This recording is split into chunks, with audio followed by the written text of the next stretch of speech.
درود بیننده ارجمند، برنامه اخباری آزادی را میبینید و من عبدالله اشرف هستم در خدمت شما. حالا توجه کنید به سرخط موضوعهای برنامه خبری امروز چهارشنبه 15 ینور.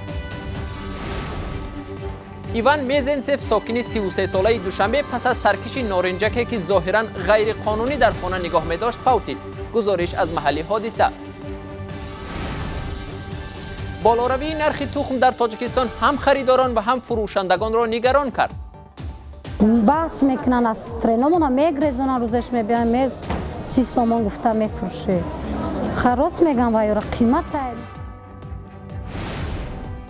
یک ساکن ناحیه فرخار خرابه‌های قلعه پشتقاق را محافظت دارد و میخواهد آن را از نابودشوی نجات دهد.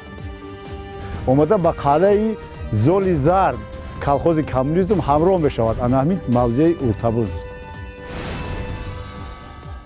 ایوان میزنسف یک ساکن 33 ساله شهر دوشنبه نیمه دوم 14 ینور در پی ترکیش نارنجک جراحت برداشته در بیمارخانه فوتیده است. وزارت کارهای داخلی تاجیکستان میگوید میزنسف نارنجک ارگده 5 را در خانه استقامتیش غیر قانونی نگاه می داشت و در حالت مستی آن را ترک کرده است. مقامات حفظ حقوق تفتیشات حادثه را شروع کردند. همکارمان سرویناز روح الله صبح امروز به محل حادثه رفت و حالا گزارش او را میبینیم. نارنجک دقیقاً در آن همین مکان ترکیده است. طوری ما مشاهده کردیم در اینجا آثار خون، دستپوشک‌های طبی و همچنین آثار نارنجکی که ترکیده است در دیوار و زمین‌ها مشاهده می‌شود. ولی ما تلاش کردیم با شاهدانی که در اینجا بودند صحبت کنیم، اما همسایه‌ها و نفرایی که در اینجا زندگی می‌کنند نخواستند که با جزئیات صحبت کنند و تنها گفتند که این حادثه فقط دیروز تخمیناً ساعت‌های 3 شده است. مقامات وزارت کارهای داخلی گفتند ایوان میزنسوفی 33 ساله در منزلش به طور غیر قانونی یک عدد نارنجک را نگاه می داشت و آن را در حالت مستی و مناسبت خنک نظرانه به آن ترکانده است.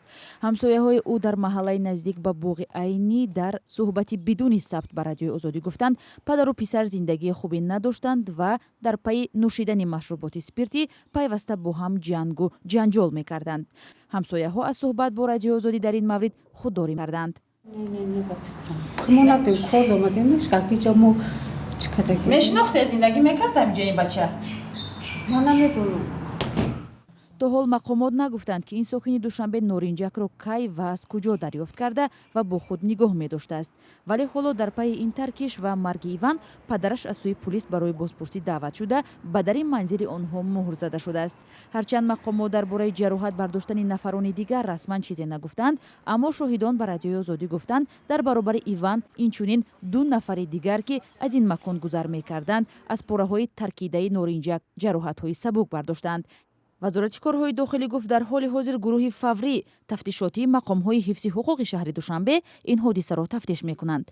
در گذشته نیز حادثه‌های ترکیش سلاح از جمله نارنجک در دوشنبه مشاهده شده است. چند سال پیش در محله автовокзали پایتخت یک مرد با استفاده از نارنجک خود را ترکانده بود. مقامات میگویند معمولاً این ترکیش‌ها از سلاح‌های انجام می‌شود که از سال‌های جنگ شهروندی در دست ساکنان باقی مانده است.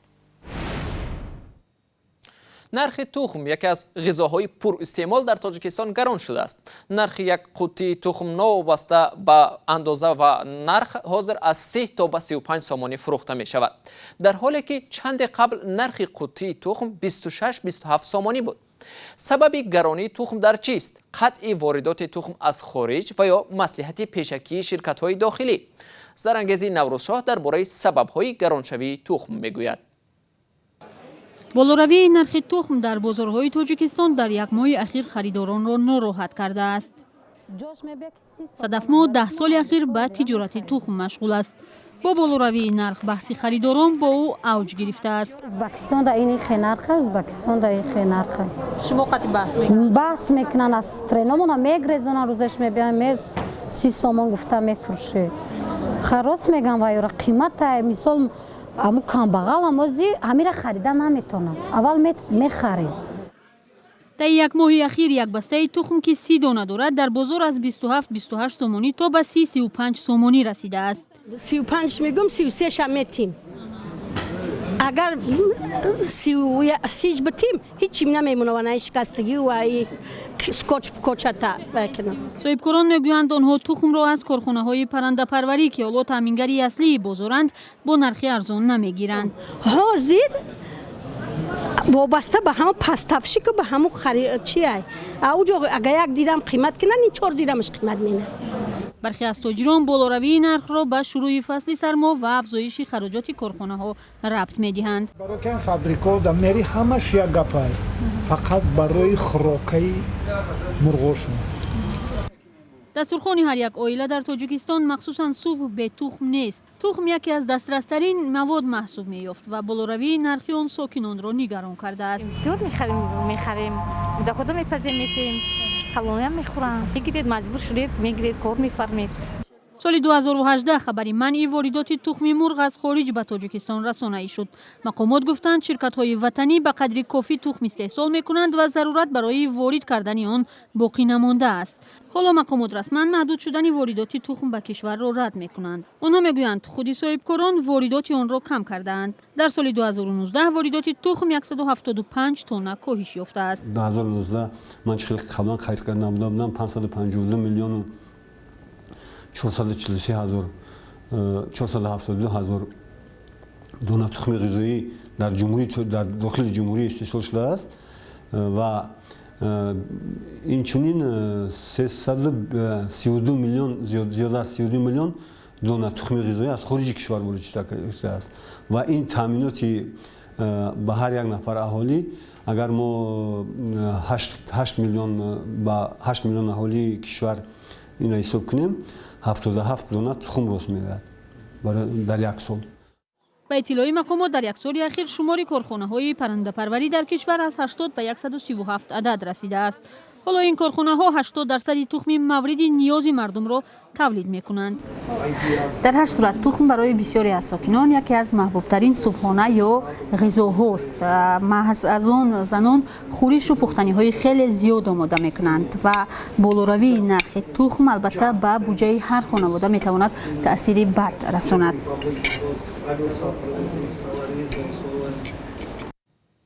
با زرانگیز اشتهای تام می‌خواهیم و ما برنامه را ادامه می‌دهیم.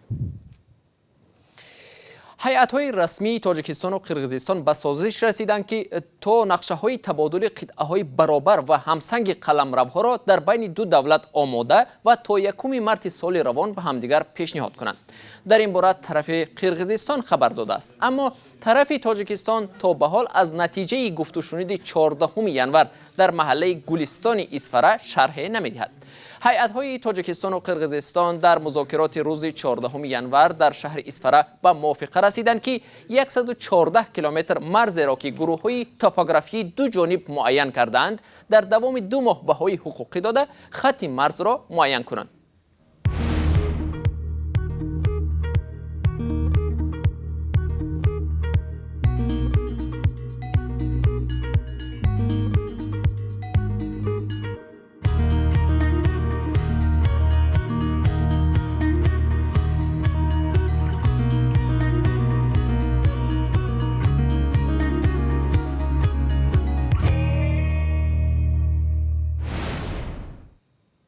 در شهر خوجند مرکز ولایت سوغد تاجیکستان بیش از 50 نفر رانندگان شرکت تاکسی مکسیم کارپرتایی کردند.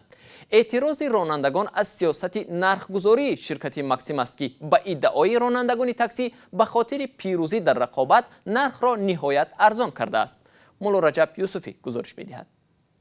یک گروه از رانندگان شرکت تاکسیرانی مکسیم در شهر خوجند دست به کارپرتایی زدند. رانندگان با نارضایتی از پس شدن نرخ‌ها میگویند نرخ مقرر کرده شرکت خراجات آنها را نمی‌پوشاند، اما مسئولین شرکت مکسیم ادعای رانندگان را بی اساس دانسته گفتند شرکت نرخ‌ها را تغییر نداده است. کارپرتایی یک گروه از رانندگان شرکت مکسیم به گفته خودشان پیش از ظهر امروز 15 ینور اتفاق افتاده است. رانندگان که تعداد خود را بیش از 50 نفر میگویند گفتند دوام 2.5 ساعت آنها در نزد اداره شرکت مکسیم جمع آمده طلب کردند که شرکت نرخنامه ها را تغییر بدهد و همچنین بعضی از کارمندان شرکت رفتار خود را با راننده ها خوبتر کنند. در عکس و نوارهایی که رانندگان به رادیوی آزادی ارسال کردند دیده می شود که یک گروه از رانندگان در داخل شرکت مکسیم با صدای بلند فریاد می کنند و کسی از مسئولین شرکت نیز در نزد آنها دیده نمی شود. در نوار دیگر دیده می شود که این گروه رانندگان در بیرون اداره شرکت مکسیم هستند و یک زن هم تلاش می کند که آنها را آرام کند.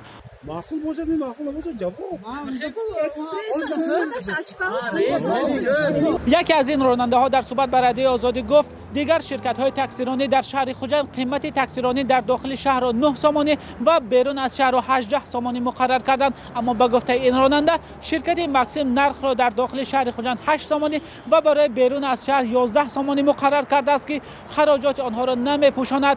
اما مسئولین شرکت مکسیم ادعای رانندگان را بی اساس دانسته گفتند شرکت نرخ را تغییر نداده است. اما همصحبت ما در شرکت مکسیم گفت درباره کارپرت‌های آنها معلومات ندارند. رانندگان گفتند در صورت اجرا نشدن طلب‌هایشان از سوی مسئولین شرکت مکسیم آنها دوباره دست به کارپرت‌های خواهند زد. مولا رجب یوسفی، افسانه اکابرشاه، آزادی، دوشنبه. یک ساکنی بازنشسته در فرخار داوطلبانه موضعی را پاسبانی میکند که باور دارد زیر آن قصر باستانی با نام پشتقاق محفوظ است. روایت هم هست که نام اصلی قصر قلعه شاهی مقاتل است. همکاران ما روایت ساکنان محلی را در مورد قصر پشتقاق با دانشمندان تاریخ در میان گذاشتند. ادامه موضوع در گزارش همکارم کیومرسی عطا.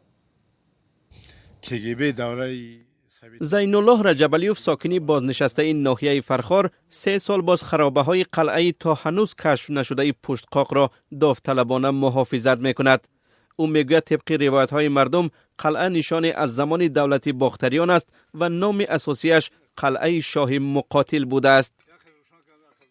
و مرکز شهری بربر میگفته بودند که شهر بربر سرشوی شهر بربر از قلعه سیادی سرحد نویه حمدانی آمده تا ساکسان آخری قدیمه بابا سفال اورجینیکت حالا نام دارد ناموی بعدینه موندگی آمده به قلعه زولی زرد کلخوز کمونیسم همراه می شود. انهمید موضع ارتباط.